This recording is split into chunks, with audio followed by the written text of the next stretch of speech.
యుద్ధ తీవ్రత ఏమాత్రం తగ్గడం లేదు. ఒకవైపు అమెరికా, ఇజ్రాయెల్ పెద్ద ఎత్తున ఇరాన్ పై దాడులు కొనసాగిస్తుంటే ఇరాన్ కూడా అంతే స్థాయిలో ప్రతిఘటిస్తోందని చెప్పుకోవాలి. ఎందుకంటే అమెరికా, ఇజ్రాయెల్ దగ్గర ఆయుధ సంపత్తికి ఏమాత్రం లోటు లేదు. పెద్ద పెద్ద మిసైల్స్ తోటి విరుచుకుపడుతోంది. కానీ ఇరాన్ మాత్రం చాలా చిన్న చిన్న డ్రోన్లతోటే యుద్ధం చేస్తున్నప్పటికీ దాని ఎఫెక్ట్ మాత్రం చాలా పెద్దగా పడుతుంది.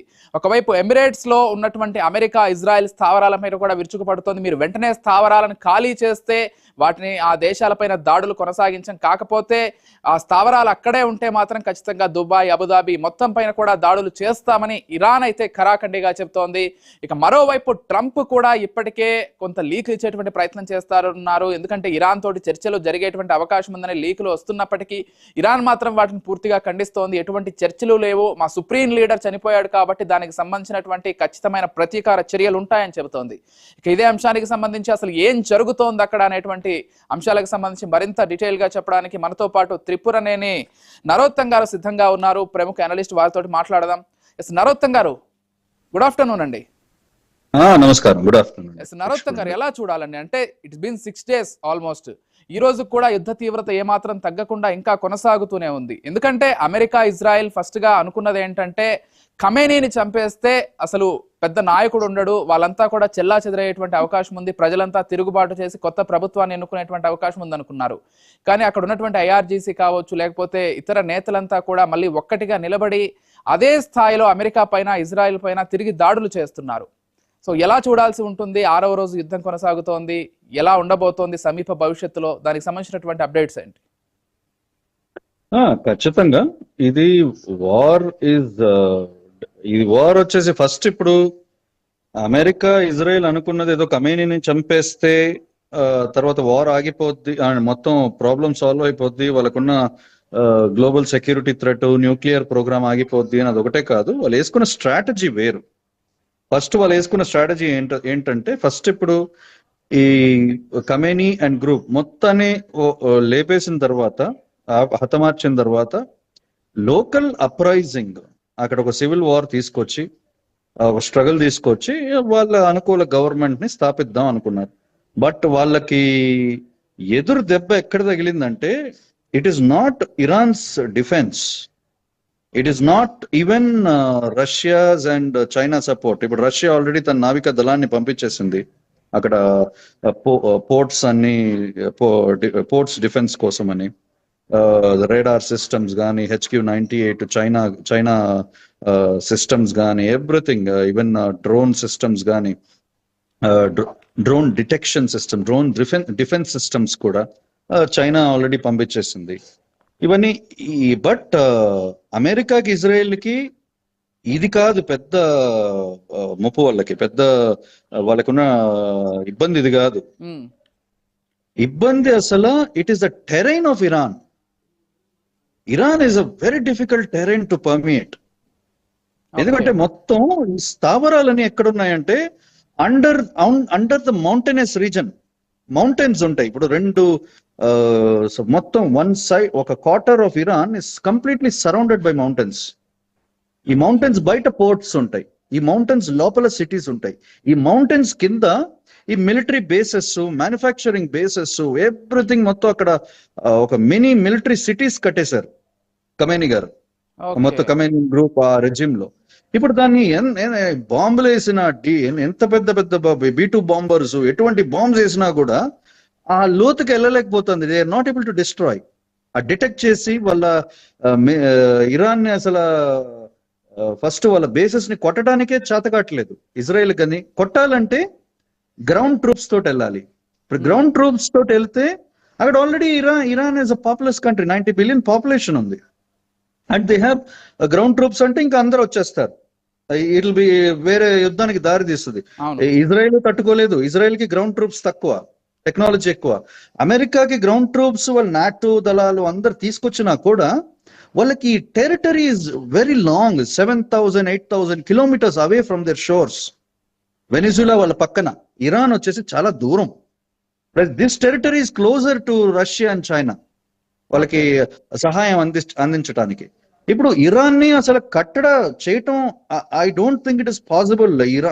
ఇజ్రాయెల్ తరము, యుఎస్ తరము కాదు. ఎందుకంటే వాళ్ళు చాకచక్యంగా, కరెక్ట్ గా గైడెడ్ మిజైల్స్, వాళ్ళకి ఆల్రెడీ 3,000 మిజైల్స్ ఉన్నాయి వాళ్ళ దగ్గర in stockpile, and production capacity ఉంది.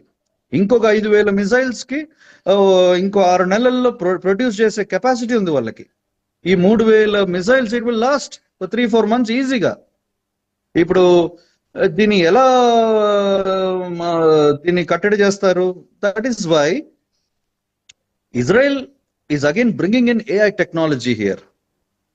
ఇప్పుడు ఎందుకంటే ఇరాన్ మొత్తం యూజ్ చేసే మిజైల్స్ డ్రోన్స్ ద్వారా గైడ్ చేసి కొడుతున్నారు. Everything is loaded on drones, everything is guided from there, and mobile systems ఉంటాయి. ఈ మొబైల్ లాంచర్స్ ద్వారా లాంచ్ చేసేస్తున్నారు క్లోజర్ టార్గెట్స్ కి. లాంగర్ టార్గెట్స్ కి ఈ కామికేజ్ డ్రోన్స్ అని ఉంటాయి. ఈ కామికేజ్ డ్రోన్స్ ని ఒక స్వామ్ కోఆర్డినేషన్ తోటి మొత్తం తీసుకెళ్లి పెద్ద పెద్ద షిప్స్, అమెరికన్ పెద్ద పెద్ద షిప్స్ ని కొట్టేస్తున్నారు చిన్న చిన్న వెరీ లో కాస్ట్ డ్రోన్స్ తోటి. ఇది అమెరికా తట్టుకోలేకపోతా అండి. అందుకే Israel what they did was iron beam technology అని వాళ్ళ దగ్గర ఒకటి ఉంది. This iron beam technology can destroy these coordinated drones also through laser. ఈ లేజర్ డిటోనేషన్ జరుగుతుంది. ఆ డ్రోన్ ని అక్కడక్కడ they can completely destroy it. Israel is bringing in that technology.